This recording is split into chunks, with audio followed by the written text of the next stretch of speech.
जाए, बिना किसी को उम्मीदवार बताए, आप जीत जाएँगे कि नहीं जीत जाएँगे? मैं आपके मुँह से सुनना चाहता हूँ। जीत जाएंगे। तो अब समस्याएँ आपकी और कुछ बची है, सब खत्म हो गई हैं? नहीं, अभी मेरे दिमाग में एक सवाल है। हाँ, हाँ। लेटेस्ट जो है एक कानून आया, गृह मंत्री अमित शाह साहब ने हुँ। संसद में पेश किया है। हुँ, हुँ। वो जेपीसी को भी रिकमेंड हुआ है। उस कानून में ये है कि 30 दिन से ज्यादा 31 दिन तक अगर कोई पीएम या सीएम किसी केस में जेल में रहता है तो उसको ऑटोमेटिक रिजाइन माना जाएगा, उसको रिजाइन देना पड़ेगा 31वें दिन, नहीं तो उसको पदच्युत माना जाएगा। क्या ये कानून सही है? पहला सवाल। अब आप जवाब दीजिए तो फिर मैं एक दूसरा काउंटर क्वेश्चन करूंगा।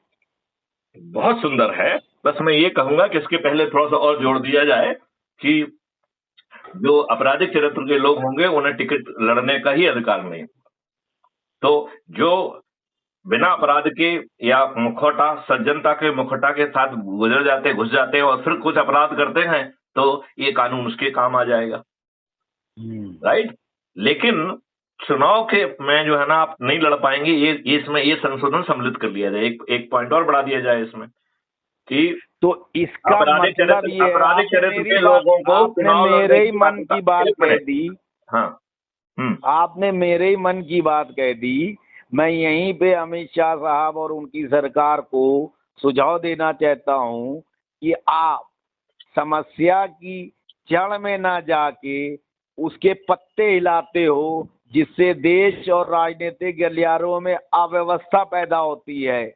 मैं तो यहाँ तक कहूँगा, ये जो कानून आया है इस कानून की भी जरूरत नहीं है। इलेक्शन कमीशन ऑफ इंडिया के थ्रू और पार्टियों के भीतर एक सिस्टम अडॉप्ट कर लिया जाए कि जो व्यक्ति चरित्र का सही नहीं होगा उसको एमपी, एमएलए, निगम पार्षद और पंचायत का प्रतिनिधि चुना ही नहीं जाएगा।